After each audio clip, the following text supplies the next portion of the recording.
Amanda Pérez, sou advogada e trabalho com direito autoral e propriedade intelectual.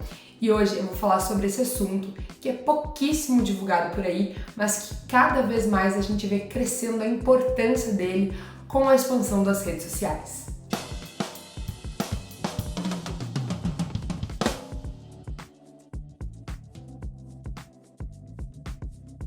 O vídeo de hoje vai ser um pouco mais técnico, eu vou trazer uma introdução aos direitos autorais. Então esse vídeo vai ser mais voltado aos autores, aos criativos, aos pintores, aos influencers, aos youtubers e todos aqueles que sobrevivem através da sua criatividade criando um conteúdo único, mas também para os acadêmicos de direito e para os advogados que estão pensando em atuar nessa área e ainda estão meio perdidos sobre o que é o direito autoral. Mas afinal de contas, por que os direitos autorais são tão importantes para a nossa sociedade atual e para as redes sociais como um todo? O direito do autor ele é importante em vários aspectos. Primeiro, porque ele garante a proteção do trabalho do criativo, o que incentiva os criativos a criarem novos conteúdos e compartilharem eles nas redes. Afinal de contas, ninguém produz nada se não tiver segurança para fazer isso. Ou você acha que um carpinteiro ia continuar produzindo um banco se ele não soubesse que no final dessa produção ele poderia ter proveito econômico em cima disso? Simplesmente alguém poderia passar, pegar o banco para si e ir embora como se fosse dele. A existência dos direitos autorais também incentiva a inovação, a criatividade e tudo mais. O intuito dela também é combater a pirataria, a violação dos direitos, proteção da imagem das pessoas, enfim, garantir um respeito à propriedade intelectual, respeito àqueles que criam. De forma bem breve, eu vou fazer um apanhado geral de histórico brasileiro sobre a lei de direitos autorais. No período colonial, o Brasil ainda estava preso à legislação portuguesa porque a gente não tinha nossas próprias regras, o nosso próprio ordenamento jurídico. Depois disso, com a independência do Brasil, a gente passou a ter regramento brasileiro,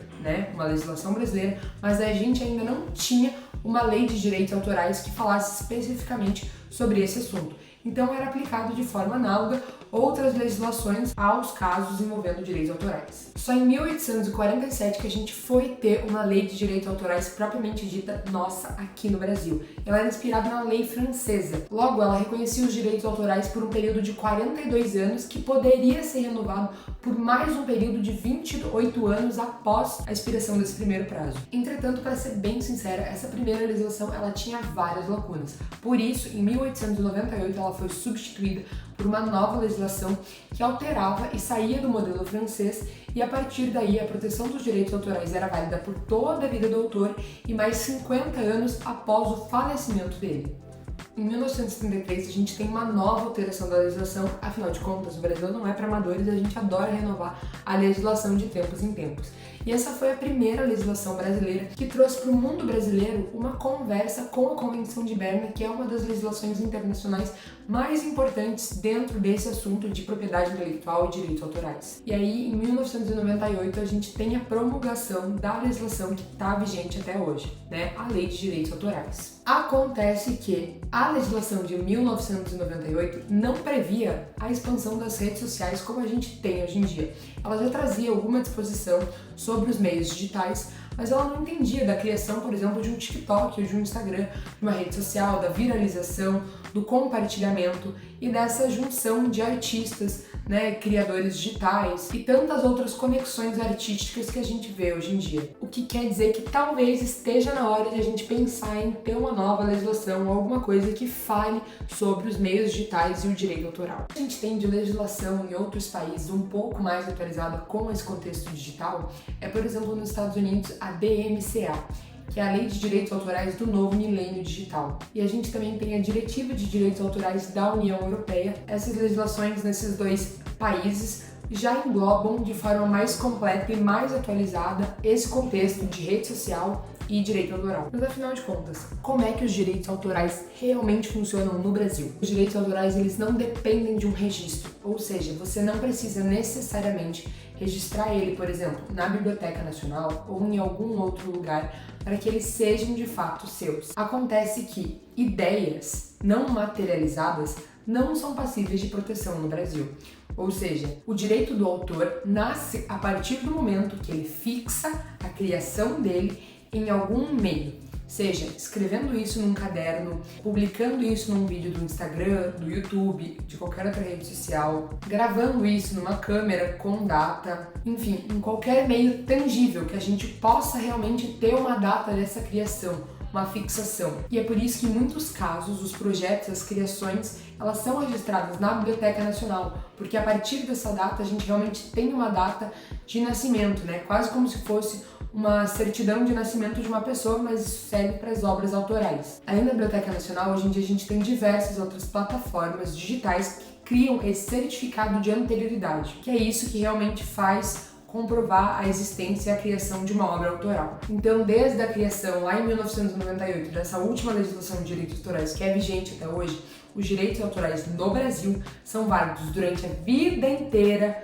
do autor, desde o momento da criação, né, até a morte, mais 70 anos após o falecimento do autor. Ou seja, se eu criei uma obra hoje, faleci amanhã, os meus direitos autorais vão ter validade de 70 anos mais um dia.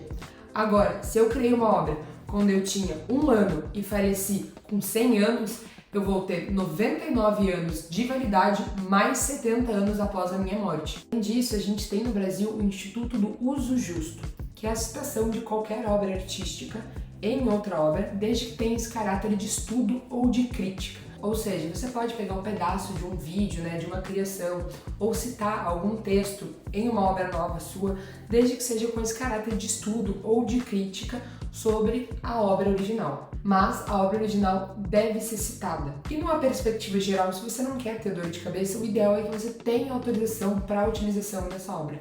Principalmente se você quer ter proveito econômico, se você quer monetizar aquilo que você está usando. Curti esse patrocínio, não é? Ai, que delícia! E quais as consequências que a gente tem de uma violação de direitos autorais para quem violou? Primeiro, você pode ser alvo de uma ação civil ou receber uma notificação extrajudicial no seu domicílio ou no local da sua empresa.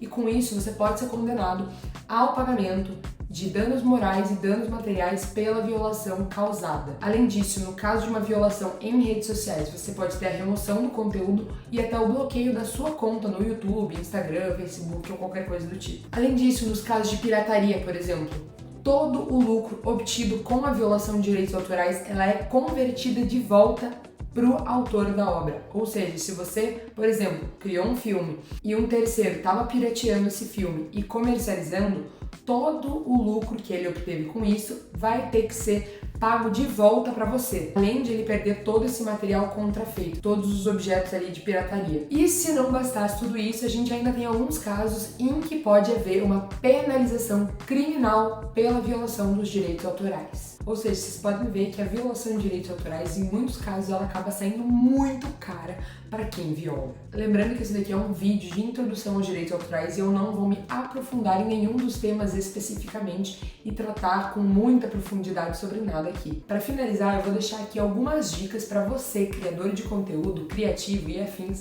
tentar proteger as suas criações. Primeira, tenha comprovação da data de criação dessa sua obra. Ou seja, se é um vídeo, publique ele em alguma plataforma que fique registrado uma data.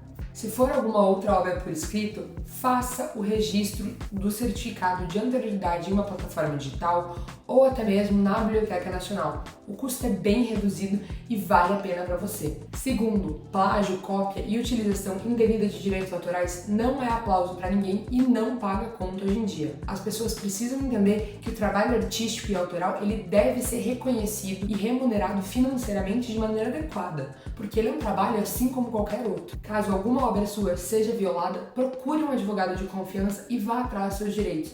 Notifique extrajudicialmente a pessoa violadora sobre essa violação e, caso seja necessário, entre com uma ação judicial e faça valer os seus direitos. Agora, se você não quiser notificar extrajudicialmente, não tem condições financeiras para isso, não quer entrar com uma ação judicial, eu sugiro que você encaminhe uma mensagem para o notificador, mas que fique registrado esse aviso para ele de violação. E escreva de maneira amigável, tentando resolver a situação de maneira pacífica, sem ameaças de qualquer tipo, mas pedindo e informando que a obra é sua e quais são as consequências dessa violação e que você está tentando resolver isso de maneira amigável para que não tenha talvez que entrar com uma ação. Então essa aqui foi uma breve introdução sobre os direitos autorais e como é que eles funcionam no Brasil, desde um contexto histórico até como eles funcionam, passando pelas violações e quais as providências que a gente, como advogado, como estagiário ou como criador de conteúdo deve tomar para proteger os direitos autorais dentro do Brasil. Tá com alguma dúvida ainda sobre direitos autorais? Deixa aqui nos comentários que eu vou tentar te ajudar a responder. Por hoje é isso, deixa o seu like aqui no vídeo, se inscreve no canal e segue a gente nas nossas redes sociais,